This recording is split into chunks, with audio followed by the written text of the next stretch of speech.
नमस्कार, mid day agenda में आपका स्वागत है। मैं हूं आपके साथ राजश्री थवाइत। आज हम बात करेंगे दिल्ली तक कांग्रेस की दौड़ को लेकर। जी हां, लगातार जो शीर्ष नेतृत्व के जो नेता हैं छत्तीसगढ़ से, वो दिल्ली पहुंच रहे हैं। बैठकों का दौर देखने को मिला 26 जनवरी को लेकर। आपको ये भी जानकारी दे दें कि अब कार्यकारिणी को लेकर कई बार सवाल उठ रहे हैं, कार्यकाल को लेकर भी सवाल उठ रहे हैं, लेकिन आखिर इसका निष्कर्ष क्या निकलेगा? कांग्रेस अपनी खींचतान को क्या खत्म कर पाएगी? ओपन प्लेटफॉर्म पर कांग्रेस क्या एकजुट हो पाएगी? ये बड़ा सवाल है, तो इस पर हम बात करने की कोशिश करेंगे।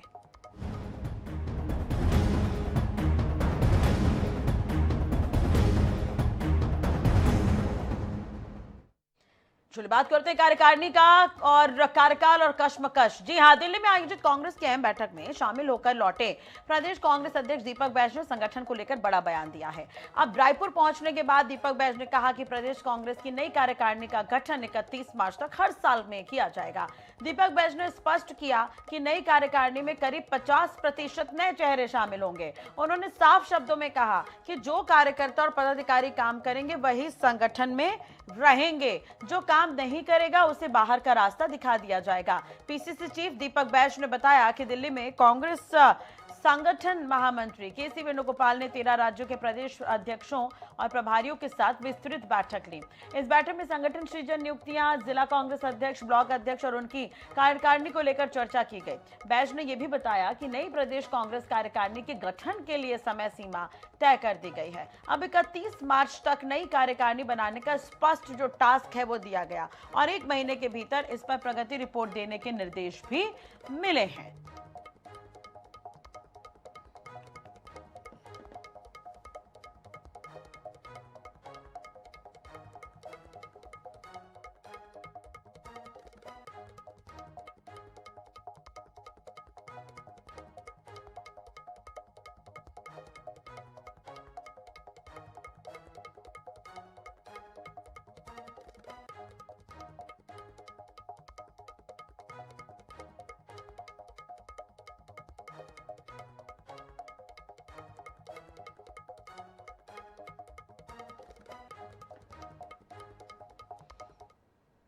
तो हमारे साथ खास मेहमान जुड़े हुए, उनसे बातचीत कर लेते हैं। अजय गंगवानी जी हैं, कांग्रेस प्रवक्ता है, हमारे साथ जुड़े हुए हैं। अजय जी, बहुत बहुत स्वागत है आपका INS 24/7 पर।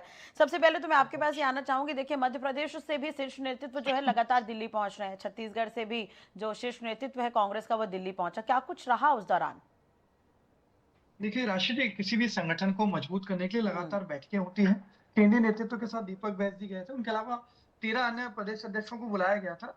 क्योंकि छत्तीसगढ़ की बात करूं, वर्ष 2025 को संगठन सृजन वर्ष हमने घोषित किया। लगातार हमें प्रयास कर रहे हैं कि विपक्ष रूप में सक्रिय भूमिका निभाएं, संगठन को ज्यादा मजबूत करें।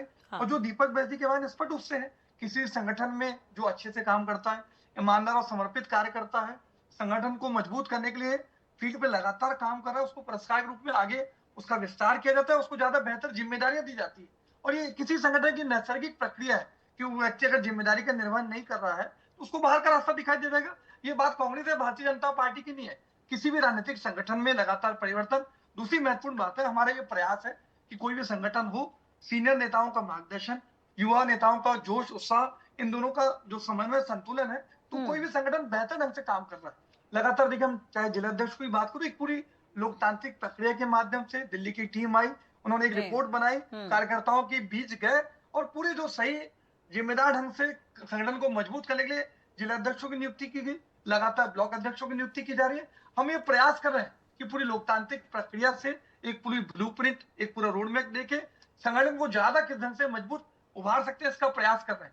जो राष्ट्रीय अधिवेशन, चाहे रायपुर अधिवेशन की बात करूं या उदयपुर अधिवेशन की, कुछ महत्वपूर्ण निर्णय राष्ट्रीय हमने लिए थे संगठन को मजबूत करने के लिए, लगातार उसको धरातल में उतारने का प्रयास कर रहे हैं। ठीक है अजय जी, तैयारी ये भी है आप लोगों की, नई प्रदेश जो कार्यकारिणी बनेगी उसमें 50% नए चेहरे होंगे। जिला अध्यक्षों की सूची को लेकर भी काफी चर्चा रही, हालांकि थोड़ी देर से वो लिस्ट आई थी, लेकिन 31 मार्च आप लोगों ने अभी डेडलाइन तय कर दिया है, तो क्या 31 मार्च तक नई कार्यकारिणी बनेगी? और जो नए चेहरे पर बात हो रही है, तो कांग्रेस इस पर कैसे मतलब कैसे निष्कर्ष तक पहुंचेगी? नए चेहरे, इन्हें शामिल किया जाना चाहिए, पैरामीटर्स क्या हैं? देखिए राष्ट्रीय, मैंने स्पष्ट रूप से कहा कि सीनियर का मार्गदर्शन प्लस युवाओं का जोश उत्साह। हमने अभी जो जितने जिलाध्यक्ष बनाए उसमें भी देखिए बहुत सारे युवाओं को हमने मौका दिया। हमारे राष्ट्रीय अधिवेशन में राष्ट्रीय हमने ये निर्णय लिया था कि 50% युवाओं को मौका दिया जाएगा। तो ये जरूरी है कि आने वाली युवा पीढ़ी को शामिल किया जाए, जो बेहतर विकास में और संगठन को मजबूत करने के लिए पूरी ईमानदारी से काम कर सके। उसी बात को उन्होंने अंडरलाइन किया। देखिए, महत्वपूर्ण है कि जो लगातार 50% युवा आएंगे, जो लगातार फील्ड में काम कर रहे हैं, संगठन के लिए ईमानदारी पूर्वक प्रयास कर रहे हैं, आने वाला वक्त युवाओं का है और महिलाओं का है। तो हम ये कॉम्बिनेशन लेके चल रहे हैं, चाहे सीनियर हो, युवा नेता हो या महिला हो, सारा कॉम्बिनेशन लेके हम प्रयास कर रहे हैं। और देखिए, महत्वपूर्ण बात है कि जिला के भी हमने देखिए ज्यादातर युवाओं को मौका दिया है और बहुत ईमानदारी से वो काम कर रहे हैं। बहुत जल्दी उनका प्रशिक्षण कार्यक्रम भी होगा। और दूसरी महत्वपूर्ण बात है, ये भारतीय जनता पार्टी का एक आईना दिखाने का मैं प्रयास करूंगा। ठीक है। आप जो 13 मंत्री बनाए हैं, उसमें से 8 से ज्यादा तो नए हैं, इनको लगातार इनको प्रशिक्षण देना पड़ता है। Party with difference, cadre with party, अनुशासनात्मक पार्टी होने का राजनीतिक ढंग जो पाखंड करते हैं, उसकी कली खुल चुकी है। अभी ठीक ताजा है। में देख लीजिए राशि जी, हाँ। क्या नितिन नवीन को नियुक्ति की गई? क्या कोई लोकतांत्रिक प्रक्रिया अपनाई गई? क्या किसी डेलीगेट ने वोट किया? ये तो दिल्ली के एसी चैम्बर में केंद्र शासित प्रदेश की तरह रिमोट कंट्रोल की सरकार चल रही है। जिसको चाह रहा है जिस पद पे बिठा देते हैं, बिना किसी लोकतांत्रिक प्रक्रिया के। हम दो और हमारे दो की सरकार चली राशि जी। ठीक है, अनिल जी भी हमारे साथ जुड़े हैं, वरिष्ठ पत्रकार, उनसे बातचीत कर लेते हैं। अनिल जी, आप देख रहे हो कांग्रेस में काफी हलचल है, दिल्ली तक दौड़ है, एक्टिविटीज जो है वो काफी नजर आ रही है। क्या देख रहे हैं प्रदेश में कांग्रेस अपनी मजबूती बनाने के लिए जिस तरह से काम कर रही है, क्या है उसका भविष्य? तौर पर कांग्रेस अभी एक नए आपदा से गुजर रही है। वो बदलाव करना चाहती है और लगातार चुनाव में हार जिस तरह हुई है पार्टी की, हाँ। उससे जो ऊपर का नेतृत्व है उस पर भी सवाल खड़े हुए हैं। चाहे वो प्रदेश कांग्रेस अध्यक्ष हो, चाहे वो प्रदेश कांग्रेस प्रभारी हो, या चाहे पार्टी को और भी बड़े नेता हो। ये मांग अब निचले स्तर से भी उठ रही है कि लगातार पार्टी चुनाव हार रही है, तो बड़ा जो नेतृत्व है वो जिम्मेदारी कब लेगा। और जिम्मेदारी के साथ साथ आपने निचले कार्यकर्ताओं को या बगावत करने वाले लोगों को तो सजा दे दी, आपने उनको जो है पार्टी से बाहर करके दिखा दिया, लेकिन जो बड़े नेता है वो कब जिम्मेदारी लेंगे वो। और पार्टी को जिताने के लिए कांग्रेस साला कमान क्या प्रयोग यहाँ छत्तीसगढ़ में कर सकता है। इसमें एक बड़ा जो बात सामने है वो ये है कि क्या प्रदेश कांग्रेस अध्यक्ष बदला जाना चाहिए। हालांकि दीपक बैज आदिवासी हैं और वोट बैंक के हिसाब से उनकी छवि तो वैसे खराब नहीं हुई है, बहुत स्वच्छ छवि है। लेकिन सवाल होता है कि आप लीडर थे, आप कप्तान हैं, और यदि पार्टी लगातार चुनाव हार रही है तो इसकी जिम्मेदारी आपको अपने कंधों पर लेनी होगी। इसलिए और कार्यकाल भी पूरा हो गया है, दीपक बैज का तरफ से ज्यादा हो गया उनका कार्यकाल जो है। नहीं, कार्यकाल पूरा नहीं हुआ राशि जी, कार्यकाल बचा है उनका अनिल जी। अच्छा, बदलने की बात चल रही है, बदलने की बात चल रही है। ठीक है, ठीक है, मैं उस पर खेत जताता हूँ। अपडेट कर लीजिए तो बदलने की बात यदि चल रही है तो भी ये निश्चित तौर पर इसलिए बदलने की बात हो रही है कि अगर कार्यकाल पूरा नहीं हुआ है फिर भी यदि बदलने की सुगबुगाहट है तो ये तय माना जा रहा है कि कांग्रेस आलाकमान कुछ बदलाव चाहता है। और यदि ये सवाल तो उस वक्त भी हमने पूछा था जब टीएस बाबा और राहुल गांधी की मुलाकात हुई थी, याद होगा अनिल जी आपको तो। जी, तो उस वक्त भी ये सवाल था कि औपचारिक मुलाकात है या फिर बदलाव के संकेत है ये? नहीं, इस तरह के देखिए राजनीतिक परिदृश्य तो इस तरह के दिखाई देते ही रहते हैं। और वो कांग्रेस अध्यक्ष हैं, फिर राष्ट्रीय राहुल गांधी है, तो एक दूसरे से मिलना जारी रहता है। हम उसे हर वक्त बदलाव के लिहाज से नहीं देख सकते। कई बार पार्टी के सजेशन होते हैं, कई बार मार्गदर्शन लेना होता है, कई बार ये मैसेज दिया जाता है कि हम सब एक हैं। बहरहाल अभी यदि नए प्रदेश कांग्रेस अध्यक्ष की तलाश चल रही है तो वो पार्टी के समय की अनिवार्यता है, वो कार्यकर्ताओं की मांग है, वो जनता की आवश्यकता मांग रही है कि भाई ठीक है, यदि कायाकल्प करना है तो कुछ चेहरे बदल दीजिए। और उसमें प्रदेश कांग्रेस अध्यक्ष का चेहरा भी हो सकता है। हालांकि मैं फिर से दोहराऊंगा कि दीपक बैज पार्टी और संगठन के स्तर पर तो ठीक ही है, उनकी टीम अभी काम कर रही है। पर यदि आप जातिगत समीकरण देखना चाहते हैं तो अभी आपने आदिवासी चेहरा दिया, अब आपको हो सकता है पिछड़ा वर्ग देना पड़े, या हो सकता है कोई दूसरा शेड्यूल्ड कास्ट से चेहरा आपको लाना पड़े। पिछड़ा वर्ग से आप चेहरा ला सकते हैं या सामान्य वर्ग को भी दे सकते हैं। पर कुल मिलाकर कि आपको ऐसा चेहरा लाना होगा ताकि जो 2-2.5 साल के बाद जो चुनावों का दौर शुरू होगा, विधानसभा और लोकसभा, उसमें पार्टी जीत हासिल करे। खैर आप 2.5 साल तो कह रहे हैं, लेकिन जो सुगबुगाहट है वो अभी से कहीं ना कहीं देखने को मिल जाती है। मैं आऊंगी अनिल जी आपके पास। बीजेपी नेता हमारे साथ जुड़े हुए हैं, सुनील चौधरी साहब जुड़े हुए हैं, बहुत बहुत स्वागत है सुनील जी आपका भी। अभी कांग्रेस में लगातार जिस तरह से हलचल है, तो क्या बीजेपी को लग रहा है कि छत्तीसगढ़ की राजनीति अब और थोड़ी गर्माने वाली है? पक्ष और सरकार को थोड़ा संभल कर रहना पड़ेगा, क्योंकि विपक्ष पूरा रोड मैप तैयार कर रही है जमीनी मुद्दों को उठाने को लेकर। जी राम राम, जय जोहार, जय छत्तीसगढ़। देखिए, राजनीति जो है वो कांग्रेस की गर्म आ गई है। भाजपा या प्रदेश की राजनीति को कोई फर्क नहीं पड़ने वाला। और मैं बताता हूँ आपको राजनीति कैसे गर्म आ गई है। ये संगठन सृजन कर रहे हैं और मृत व्यक्ति को मंडल अध्यक्ष बना देते हैं। तो राजनीति तो कांग्रेस की गर्म आएगी। इनके प्रभारी जो है उन पर पैसे लेन देन का आरोप लगता है, टिकट बेचने का आरोप लगता है, तो राजनीति तो इनकी गरमाएगी। इनके विधायक कुलदीप जुड़ेजा रायपुर उत्तर के, वो स्पष्ट रूप से आरोप लगाते हैं कि पैसे से लेन देन से खरीद फरोख्त होती है कांग्रेस में, तो राजनीति तो कांग्रेस की गरमाएगी। और मैं आपको बता दूं, जो लोग पार्टी से निष्कासित थे, जो पार्टी विरोधी काम करते थे, ऐसे लोगों को पद बांट दिया गया, तो गरमाएगी इनकी राजनीति। फिर नक्सलियों के समर्थन में इनके राष्ट्रीय पदाधिकारी जो है वो पोस्ट कर देती है। तो कांग्रेस के अंदर में जो है वो छिन्न भिन्न कांग्रेस है। इनका क्या अजय जी ऐसा है क्या, ये पार्टी के पक्ष में जाकर बार बार बैठक और मीटिंग हो रही है, या वाकई जमीनी मुद्दों को उठाने की तैयारी है? राशिद, देखिए दो चीजें मैं कहना चाहूंगा। एक तो मेरे भाजपा के प्रवक्ता का बयान ऐसा लग रहा है बेगानी शादी में अब्दुल्ला दीवाना। हमारा संगठन को मजबूत करने के लिए हम लगातार कदम उठा रहे हैं। तो भारतीय जनता पार्टी के नेताओं में, इनके कार्यकर्ताओं, इनके प्रवक्ताओं सुन लीजिए, मैं समझ गया। सुनील जी, मेरा एक निवेदन है, आप अच्छे प्रवक्ता हैं, अपनी बारे में बात कीजिए। देखिए, महत्वपूर्ण बात मैं कहना चाह रहा हूँ। ये देखिए, भाजपा की बात कर रहा हूँ मैं, कुछ अब आरोप लगा रहे हैं तो मुझे जवाब देना जरूरी है। इन्हीं के वरिष्ठ सांसद बिजमोहन अग्रवाल जी 10 बार केंद्र सरकार को पत्र लिखते हैं।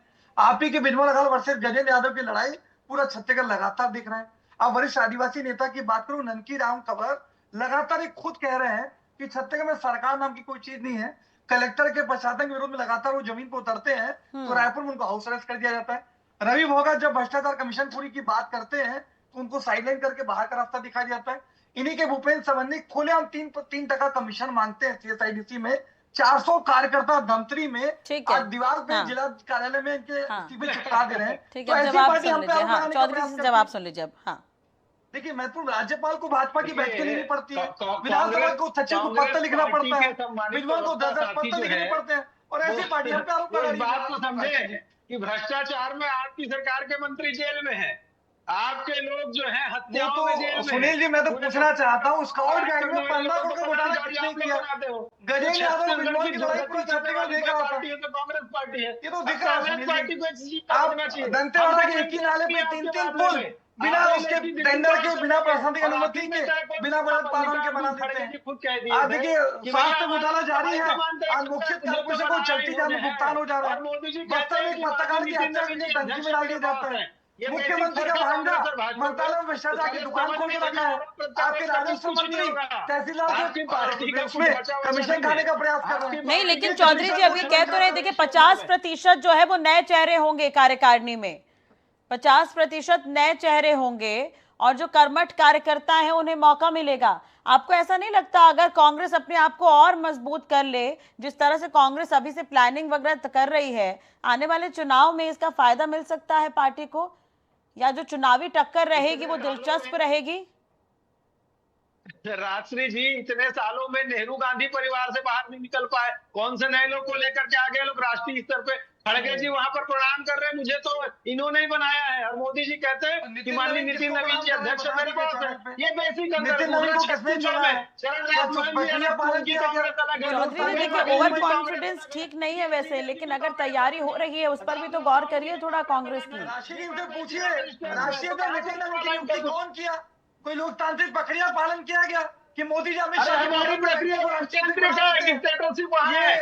गांधी परिवार ने वही सही ये कांग्रेस की नीति है। इतने सालों से आप गांधी परिवार से बाहर नहीं निकल पा रहे भैया। हमारे तो 37 और माननीय नितिन जी के पक्ष में सभी को अधिकार है, नामांकन चाहे तो जमा कर सकते हैं। ठीक है गंगवानी जी, चौधरी जी, ठीक है। अनिल जी भी हमारे साथ जुड़े, उनसे बातचीत कर लेते हैं। अनिल जी, देखिए, जिला अध्यक्षों की नियुक्ति हुई, ग्राउंड रिपोर्ट अगर हम देखें तो अलग अलग पर्यवेक्षक आए थे, उन्होंने पूरा मुआयना किया, निरीक्षण किया, उसके बाद जिला अध्यक्षों की नियुक्ति हुई। भले लिस्ट थोड़ी देर से आई, लेकिन गंभीरता जो है वो देखने को मिली। अब कार्यकारिणी को लेकर जो कश्मकश की स्थिति है, क्या वो वाकई पार्टी की लड़ाई नजर आती है या फिर कोई हल निकलेगा? अगर पार्टी जो है वो एक प्लेटफॉर्म पर एक साथ नजर आ जाए तो आने वाला चुनाव भी दिलचस्प रहेगा। अनिल जी। बिल्कुल आप सही कह रही हैं। मैं आप ही के बात को आगे बढ़ाते हुए कहना चाहूंगा कि देखिए, कांग्रेस को अब दूसरी पंक्ति के नेताओं को आगे करना चाहिए। युवा चेहरे, जनाधार वाले चेहरे जो पार्टी जिता सकती है, जैसा कि 2018 में इन्होंने प्रयोग किया था और इसमें बहुत सारे विधायक युवा कांग्रेस के युवक चुन करके आए थे। अब यह बात है कि भाई आप कितनी, क्योंकि 2-2.5 साल का समय बचा है अभी, और आपको अभी से प्रयोग करने शुरू करने होंगे, आपको नए चेहरे अभी से तलाशने होंगे। और सबसे बड़ी बात है कि जो बड़े स्तर के जो नेता हैं, चाहे वो भूपेश बघेल जी हो, चाहे चरणदास महंत जी हो, चाहे वो दीपक बैज हो या और भी बड़े नेता, उनको ये सोचने की जरूरत है कि एक साथ राग अलापेंगे तो पार्टी का ज्यादा भला होगा। हालांकि ये भी जरूरी है कि नेतृत्व जो प्रदेश कांग्रेस अध्यक्ष का हो, वो उसकी टीम कैसी होगी, उसमें जो युवा चेहरे वो कैसे समाहित किए जाएंगे, क्योंकि अभी भी बीजेपी की अपेक्षा, अब जैसे बीजेपी ने एक बड़ा उदाहरण रखा कि नितिन नवीन जो 45 साल के, उनको राष्ट्रीय अध्यक्ष बनाया है उन्होंने, तो एक मैसेज कांग्रेस की तरफ भी है कि ऐसे नेता जो 2003 से लॉन्च किए गए लेकिन आज तक अपने पद को नहीं प्राप्त कर सके, ऐसे नेताओं से अब आपको छुटकारा पाना होगा। अब आपको नए और युवा चेहरे सामने लाने होंगे जो जनता की डिमांड है। ठीक है, अजय जी कुछ कह रहे हैं, सुन लेते हैं अजय जी।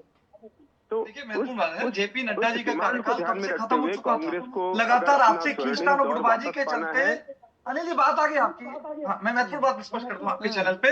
जेपी नड्डा जो उनके राष्ट्रीय अध्यक्ष थे, उनका कार्यकाल ऑलरेडी काफी समय समाप्त हो चुका था। मुझे तो बोलने लगातार दीजिए, गुटबाजी अंता कला के चलते आज जेपी नड्डा का कार्यकाल बढ़ा रहे थे। नहीं देखिए, अजय जी वो सलाह दे रहे हैं, अजय जी वो सलाह दे रहे हैं, उस पर विचार तो किया जा सकता है। जब इतने सारे सुझाव आप लोग ले रहे हैं तो एक और सुझाव सही कर रहा हूँ जो पार्टी की डिमांड से उठ रही है, निचले कार्यकर्ता चाह रहे हैं। और ये जरूरी नहीं कि कांग्रेस प्रवक्ता को पसंद आए चाहे ना आए, अपनी बात है, मुझे अपनी बात कहने देना चाहिए उनको। उसमें हस्तक्षेप क्यों कर रहे हैं वो? अनिल जी मुझसे प्रश्न था, मैं हस्तक्षेप नहीं कर रहा हूँ, आप शायद सुन नहीं रहे बात को। राशि जी का प्रश्न आप अपनी बारी में बोलिए ना, मेरे में क्यों समय निकलेगा। एक मिनट आप? गंगवानी जी एक लाइन सुन लीजिए, उसके बाद शॉर्ट में सर अनिल जी। तो जो ये चीजें हैं, कांग्रेस को नए तरीके से सामने लाना होगा, चेहरों को भी लाना होगा, चाहे वो दीपक बैज हो, चाहे वो भूपेश बघेल हो। अगर आप किसी, हालांकि ये निर्विवाद तय है कि भूपेश बघेल जैसे कद्दावर नेता अभी पार्टी में है नहीं, बहुत जनाधार उन्हीं का है, पूरी जिलों में टीम उनकी है, उनके कई विधायक चुने हुए जो उनके साथ है। इसलिए यदि आपको लगता है कि भूपेश बघेल को ही आगे किया जा सकता है तो पार्टी को उस पर विचार करना चाहिए। चरणदास महंत को भी कमान सौंप करके उनको एक अच्छी युवा टीम दी जा सकती है, जिसके चलते आप भाजपा से लड़ाई लड़ सकते हैं, सरकार से भी मुकाबला कर सकते हैं। ठीक है जी राशि जी, लगातार हम युवाओं को मौका दे रहे हैं। माननीय दीपक बैज जी मात्र 43 साल के हैं और उनको प्रदेश अध्यक्ष गंगवानी जी, ये सवाल ना कांग्रेस के लिए इसलिए उठता है, जो आप अभी जेपी नड्डा, नितिन नवीन, इनका आप उदाहरण दे रहे थे। ठीक है, पार्टी में आपसी जो भी जैसा जो भी चल रहा है, लेकिन नुकसान कांग्रेस को ज्यादा होता है। आप खुद देखिए ना, बाकी राज्यों में जो चुनाव हुए पार्टी को ही नुकसान हुआ है, इसलिए सवाल बार बार कांग्रेस के पक्ष में ज्यादा हो जाते हैं।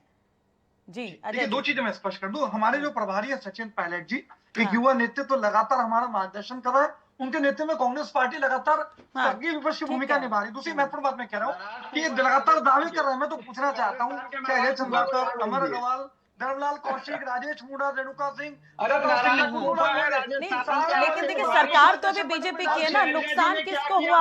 कांग्रेस को नुकसान हुआ। ये तो नुकसान तो दिख ही रहा है। आज इनकी जो सत्ता पक्ष की लड़ाई है वो तो खुलेआम सड़कों पे आ चुकी है, चाहे बिजनौर मांझी हो, नंदीराम कवाड़ हो, रवि भगत हो। विधानसभा लोकतंत्र के मंदिर में इनके विधायक लगातार घेरने का प्रयास करते हैं।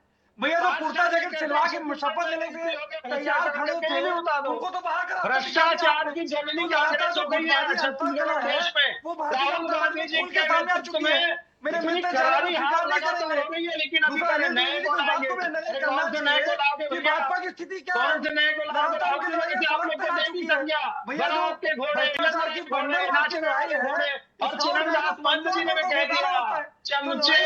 तो हम कांग्रेस के अपने नेताओं को समझिए कि ये आपको क्या समझते हैं? कैसे लोग कांग्रेस पार्टी के कार्यकर्ता रह जाते हैं इतना सुन करके? राज्यपाल को पार्टी भाई बड़ा विचित्रता है स्थिति कांग्रेस का, कुछ नहीं लेकिन पड़ता है। देखिए क्यों बुरी हालत से गुजर रहे हैं।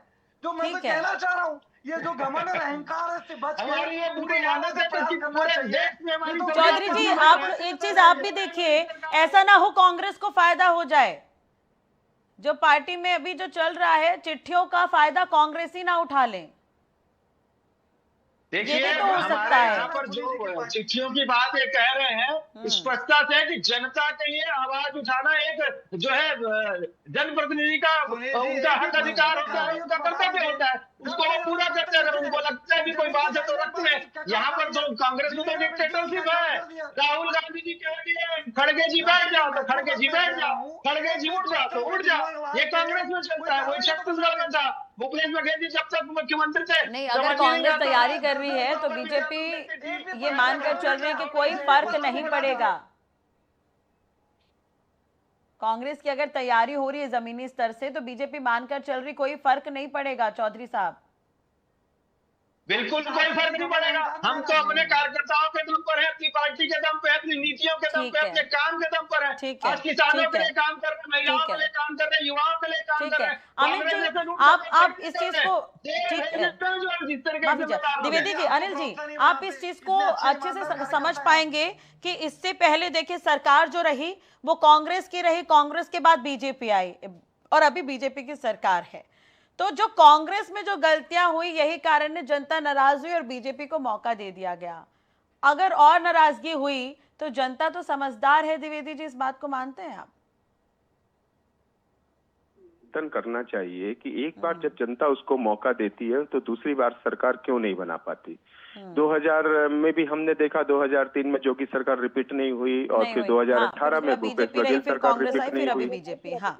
तो कांग्रेस जो है, कांग्रेस सरकार रिपीट क्यों नहीं हो पाती है? उसकी वजह है सरकारों में। देखिए आपकी दोनों ही सरकारों में हमने देखा कि भ्रष्टाचार बढ़ जाता है, अपराध बढ़ जाते हैं, भ्रष्टाचार जबरदस्त हो जाता है और उसके चलते जनता को ऐसा लगता है।